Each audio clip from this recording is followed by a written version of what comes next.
Olá, alunos queridos do segundo ano, professor Márcio de Literatura. Hoje vamos tratar de uma obra importantíssima, uma das mais representativas do naturalismo brasileiro, publicada no ano de 1890, que foi a obra O Cortiço, obra do escritor maranhense Aloísio Azevedo. Aloísio Azevedo, lembrando, Aloísio Azevedo iniciou também o naturalismo no Brasil com a publicação no ano de 1881 da obra O Mulato, marco inicial do naturalismo no Brasil. Lembrando, gente, estamos tratando especificamente ali do final do século XIX, os últimos 25 anos do século XIX, no qual surgiu 3 movimentos literários ou escolas literárias, como queiram, importantíssimas nesse conjunto da literatura brasileira. Quais foram elas?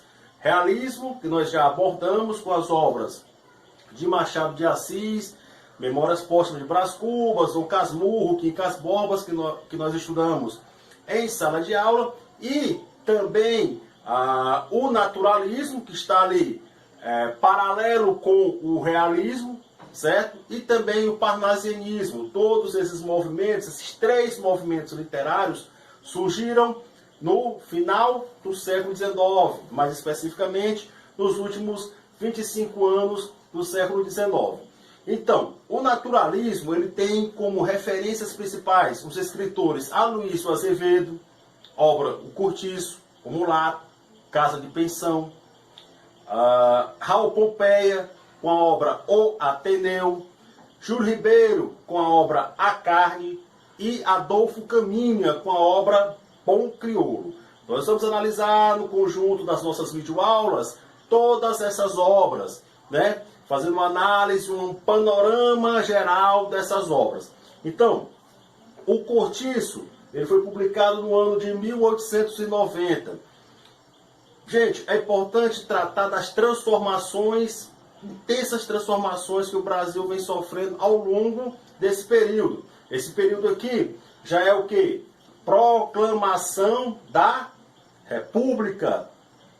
Um ano antes, no ano de 1889. Ou seja, 15 de novembro de 1889, ocorreu a proclamação da República do Brasil. O Cortiço foi publicado no ano de 1890. Então, o Cortiço vai buscar o quê? Retratar esse Brasil, né? Analisar esse Brasil. Lembrando, esse Brasil se apresenta, um Brasil marcado pelas desigualdades sociais, raça, meio, história. São influências do naturalismo. Importante nós compreendermos. O Aloísio Azevedo sofre influências do escritor francês Émile Zola. Portanto, nós temos o quê? Meio, raça e momento histórico. O determinismo, ou seja, a influência do indivíduo sobre o meio. Portanto, o Cortiço ele surge nesse cenário, né, dessas transformações do Brasil. Outro aspecto importante, a questão da abolição, 13 de maio de 1888. Então, o escritor Aloísio Azevedo procurou retratar, né, essas habitações, essa coletividade, essas desigualdades, comparando os casebres dos pobres, não é, com a riqueza.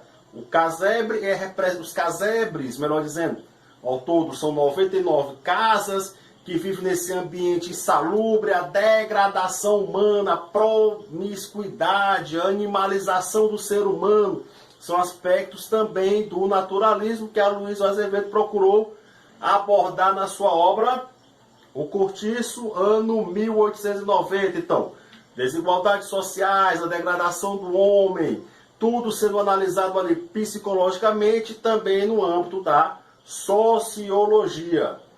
Portanto, nós temos o Cortiço, ele trata essa coletividade, esse momento de urbanização do Rio de Janeiro, né, essa falta de condição dos negros, né, dos imigrantes que estavam chegando no nosso Brasil do século XIX, ou seja, esse conjunto de transformações, sobretudo que as desigualdades. Os casebres representados por João Romão e o sobrado representado pelo personagem Miranda. Então ele faz essa associação: riqueza, pobreza. João Romão, Miranda. João Romão, que é esse personagem que busca o que? A ascensão social, né? Tão desejada por todos. É o que é ascensão social, ser reconhecido, ter influência. Então João Romão é esse personagem ambicioso que busca essa ascensão social, participar do convívio ali da burguesia, participar do convívio do Miranda, tanto é que depois ele vai casar-se com a filha do Miranda, a Zulmira. Isso aí vem depois lá no enredo. Certo? Então, outra observação importante. A obra é narrada em terceira pessoa. O narrador, ele é uma espécie de cientista, na qual ele é um narrador onisciente que conhece todos os acontecimentos da obra e ele influencia diretamente, né? Positivamente ou negativamente. Então, a obra é narrada em primeira pessoa, narrador onisciente que tem pleno conhecimento da obra. Outro aspecto importante, o tempo da narrativa é linear, ou seja, o que é um tempo linear? Muito simples, começo, meio e fim. Né? Nós estudamos nas obras machadianas que Machado de Assis ele vai quebrar essa estrutura linear. Né? O enredo machadiano ele é muito complexo. Né? Ora ele está no início, ora ele vai para o fim, a morte de Brás Cubas, relembrando um pouco aí da obra Memórias Póstumas de Brás Cubas, obra publicada em 1890 que trata desse Brasil, dessas mudanças, dessas transformações, sobretudo com a proclamação da República, desses novos líderes políticos que vão surgir, novos líderes políticos surgindo, líderes que vão trazer, que procuram, né, que são parasitas da República, querem apenas os cargos republicanos, os tribunais, as comarcas, né? Eles desejam o quê? O poder político, eleger esse deputado, enfim. Mas contribuir de fato para a nação é apenas no discurso. Eles desejam de fato é o quê? Como parasitários que são, apenas inserir-se nessa nova forma de governo, mas que não traz nenhuma mudança significativa para a nossa população do século XIX. Certo? O cortiço representa um organismo vivo. Aqui é na visão do grande pesquisador e estudioso da literatura Alfredo Bose, vou colocar inclusive aqui entre aspas, né? É um organismo vivo porque o cortiço, ele é o personagem principal da obra é o cortiço. Não é o João Romão, não é Jerônimo, não é Zulmira, não é a Piedade, não é Rita Baiana, nem o Firmo. É quem?